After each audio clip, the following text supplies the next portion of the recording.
Hello all, today we will discuss field effect transistors. Field effect transistor is a three-terminal unipolar semiconductor device in which current is controlled by an electric field. Broadly, there are two types of field effect transistors, junction field effect transistors and the metal oxide semiconductor field effect transistors. In this video, we will discuss only about junction field effect transistors, and in our next video, we will cover metal oxide semiconductor field effect transistors or MOSFETs. Now, JFETs or the junction field effect transistors are of depletion type only. Depletion type means when you apply an input, that increase in the input will decrease your output. So that's why the name given here is the depletion, means that it is making your output deplete or to reduce. Similar to the BJTs, they are also of two types. In the BJTs, we have studied them as NPN and PNP type transistors, whereas in the JFET, we call them as N-channel and P-channel JFETs.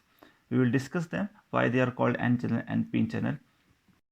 Now let's first discuss the construction of junction field effect transistor. It consists of a slab of N-type or P-type silicon with opposite type regions diffused on its both sides. For example, in N-type JFET, we see here a N-type slab on which two P-type regions are diffused on either ends, similar for the P-channel where two N-type regions are diffused on it. These two regions are internally connected and they are termed as gate. In this diagram, we can clearly see here that between these two P regions, we have some N region, or we can call this N region sandwiched between these two P regions. This act as the channel, and this is called as the channel. Similarly, over here, this act as a channel between these two N regions. Now, this P region and N region, when they are combined, definitely they will form some depletion region between them. And similarly, this N and P, when combined, they will form some depletion region between them. It means in this type of JFET, we will have two P-N regions or two P-N junctions. One P-N junction between this P and this N, and second between this P and second N. Similarly, in the P channel, we will again have two P-N junctions. Now, ohmic contacts are provided at the either ends of this N-type semiconductor bar or silicon bar. One is termed as the drain and other is termed as the source. These two terminals can be interchanged as they are from the same material. We can name either of the terminal as drain or source. When a potential difference is applied between these two, for example, in this diagram, when I apply here a potential difference, for example, this potential difference is VDD, positive is connected at this drain and negative is connected at this source, a current flow from one end to the other end in N-type material. If it is an N-type material, then a current will flow, and we know the direction of the current is opposite to the direction of electrons, so we can say the electrons will move from this direction or from source to the drain, and your current will move from drain to the source. So this will be the direction of the current, or IT. Similarly, over here, the direction of the current will be of the holes, because the majority carriers in the P-type semiconductor is the holes. It means here the direction of the current will be opposite to this, or I can call it as minus ID, because direction should be from source to drain over here. From this construction, we can conclude that it is a three-terminal device. The terminals are named here as source, drain, and the gate, and in between them there is a channel.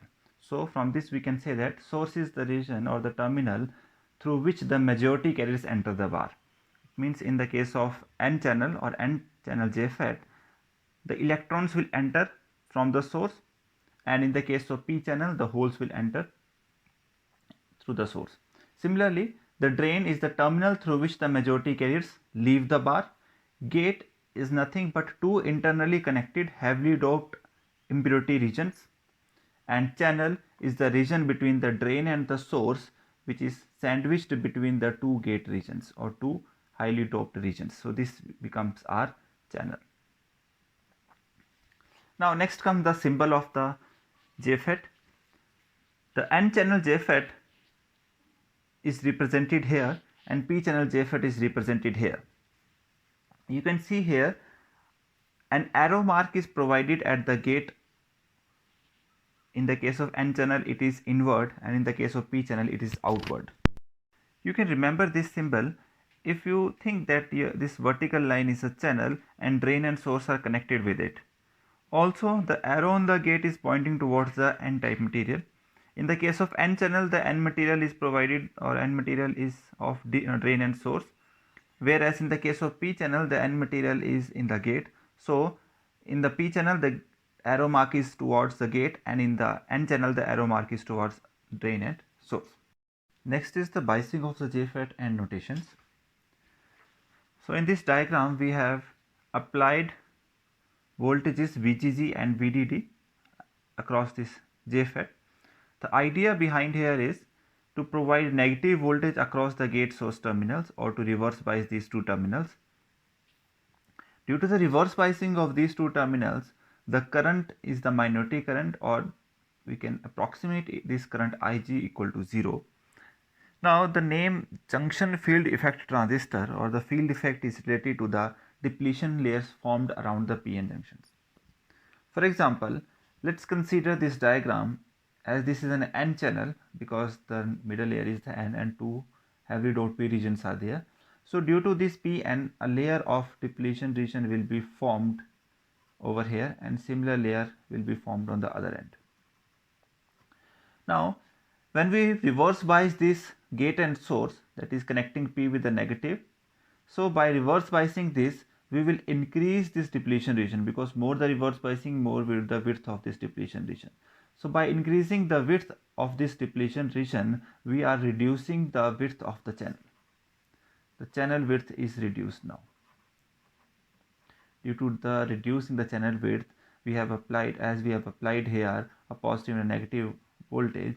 So the electrons in the N-type semiconductors will move from source towards the drain, and the direction of the current will be opposite to this, that is the ID current will be there opposite to the direction of electrons. So with the increase in the depletion region, or with the increase of this biasing voltage, reverse biasing voltage, this width reduces. Due to the reduce of this width, lesser number of electrons will flow from source to the drain, and the conduction will decrease, or the ID current decreases.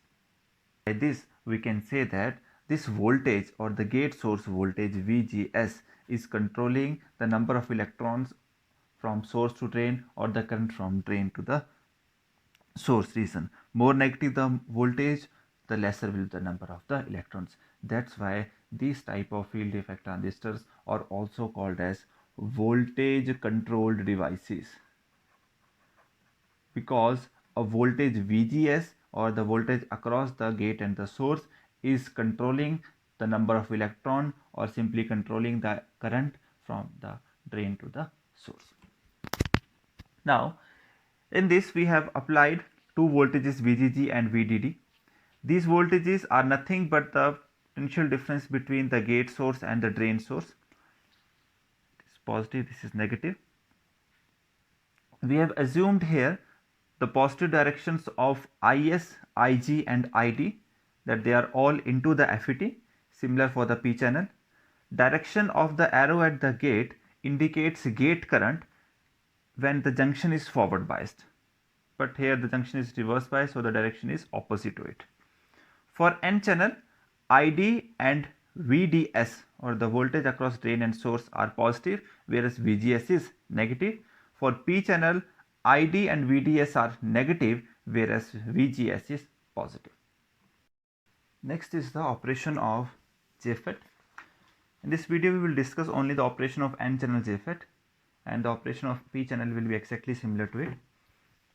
Now to discuss the operation of N channel JFET, let's first discuss the effect of the voltages, that is VGS and VDS, on the depletion layer.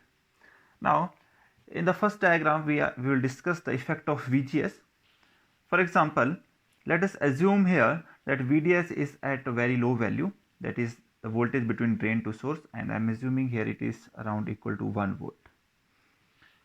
Now this 1 volt means that our drain is at a higher potential with reference to the source, because positive is connected to the drain, or I can say that drain is at 1 volt and source is at 0 volts, because it is connected to negative, so it is at 0 volts.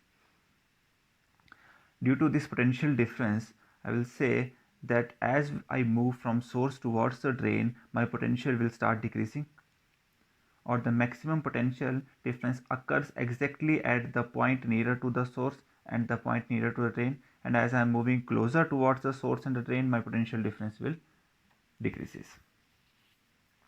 Second assumption is that my VGS in the initial state is equal to 0.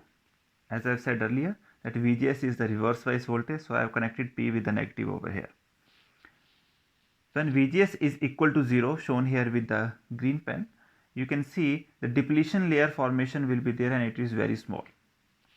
This depletion layer is simply due to the formation of P and N layers junction, and it is of very small width.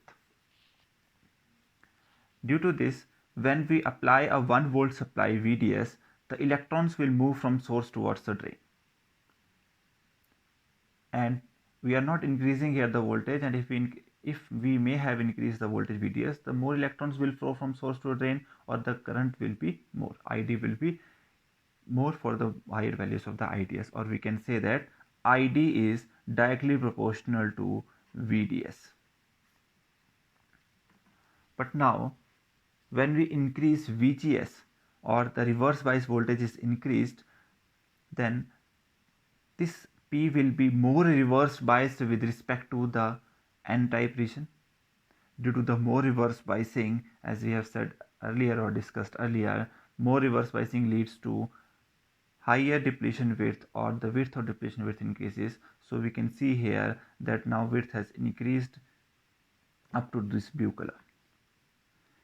Even increasing more to a higher value of VGS, we will see the depletion width will increase more, and a point will come when these two depletion regions, that is depletion region between this P and this N and this N and P, will touch each other.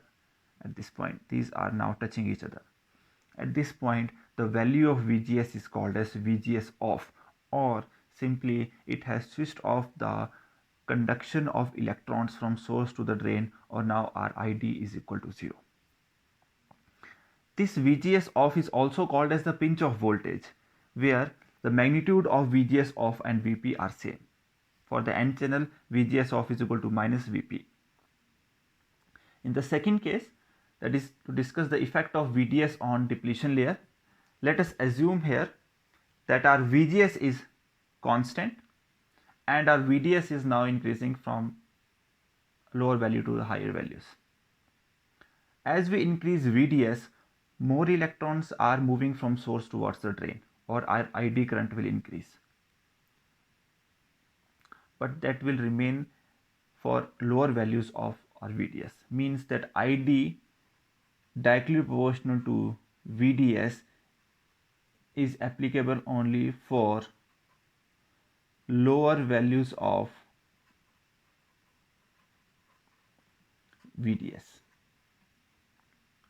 As we increase the VDS, our drain will be more reverse biased, or the potential difference between the gate and the drain will be more reverse biased in comparison to the gate and the source, because drain is at a higher potential in reference to the source. So definitely with reference to G, drain will be more reverse biased, or the region nearer to the drain will be more reverse biased in comparison to the regions nearer to the source.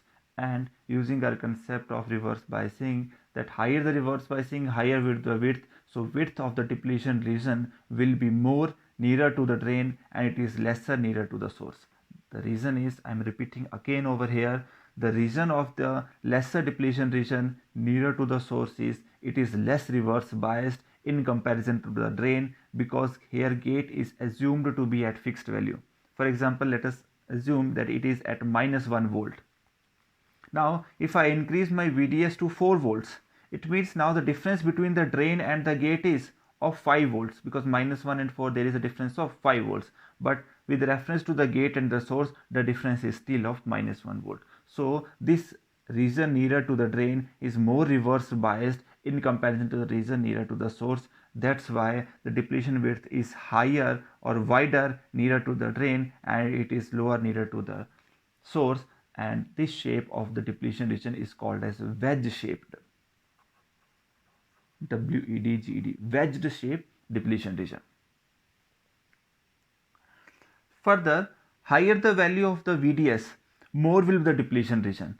It means the current no doubt is increasing from source, electrons are moving from source to drain, and with the increase in the VDS, higher concentration of majority carriers or higher concentration of electrons in the n type are moving from source to drain, or the higher is the value of ID, but simultaneously this width is also increasing. It means the channel width is now decreasing.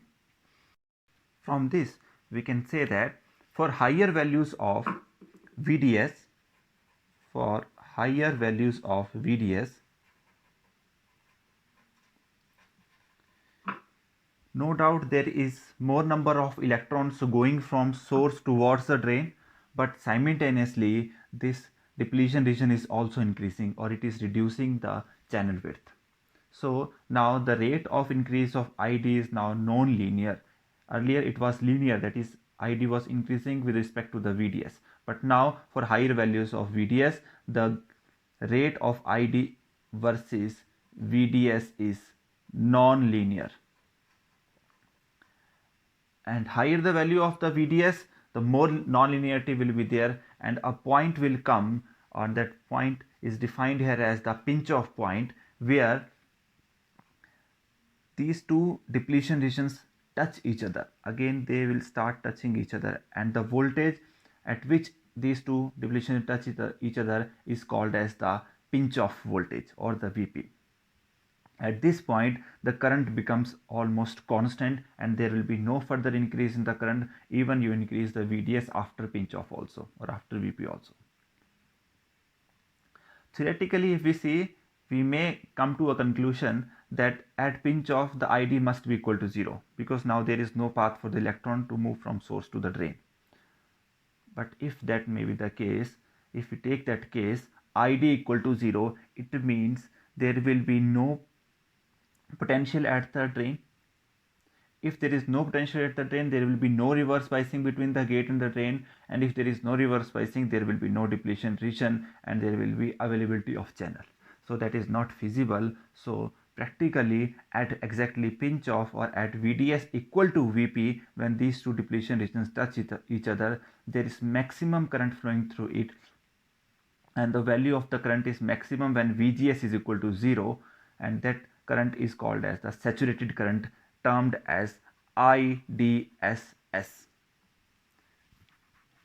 where IDSS is the drain to source current with shorted gate.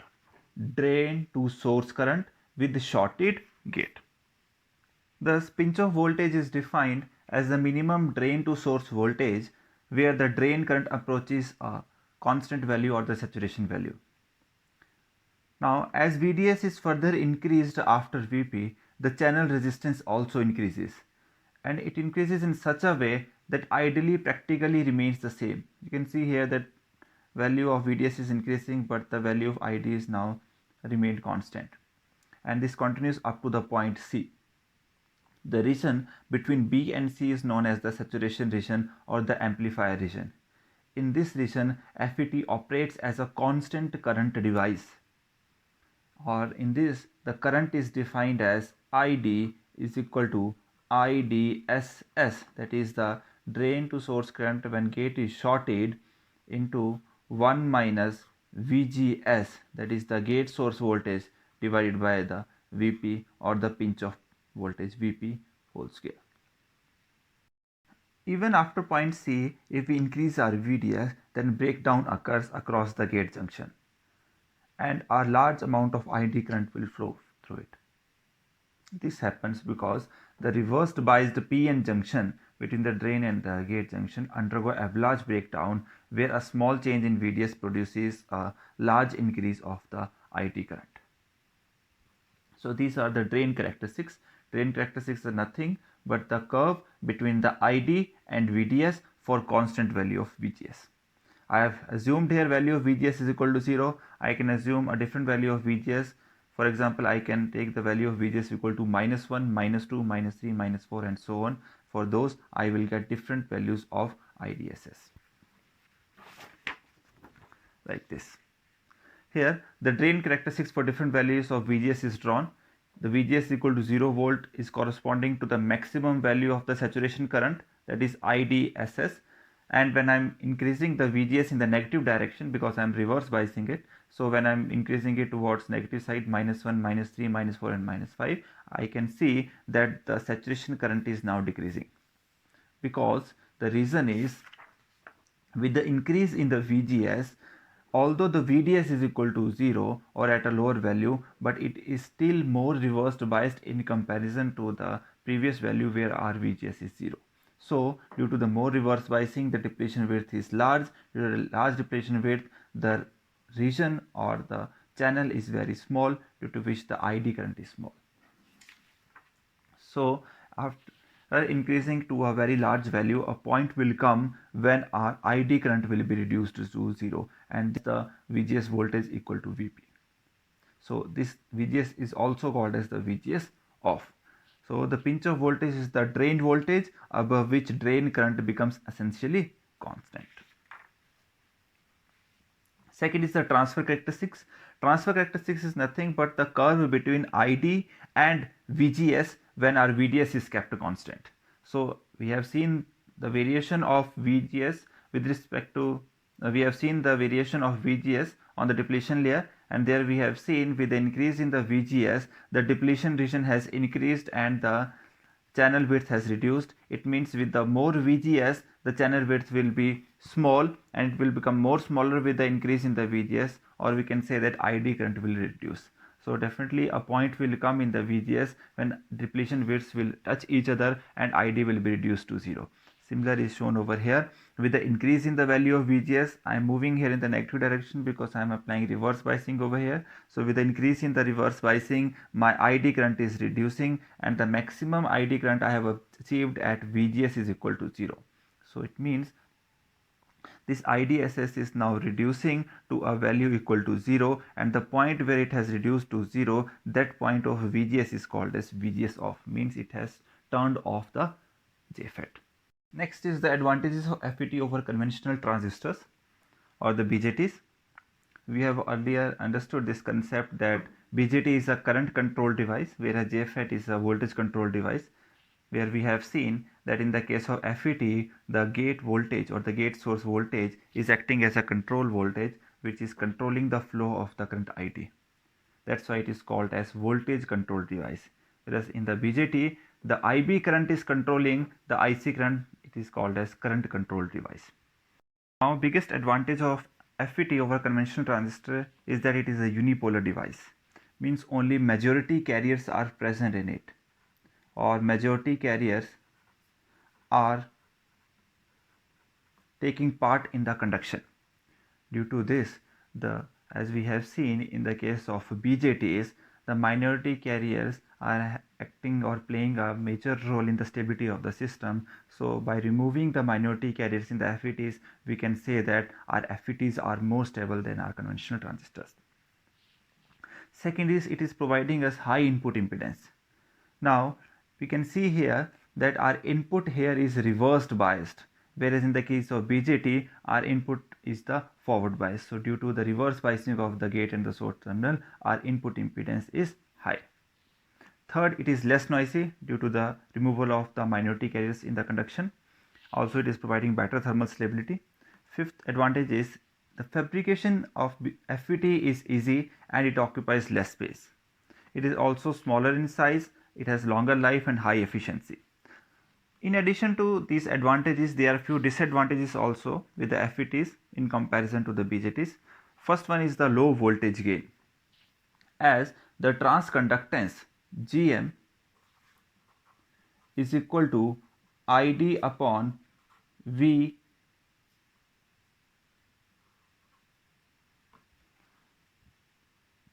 VGS at constant VDS is small, due to which its voltage gain is also small.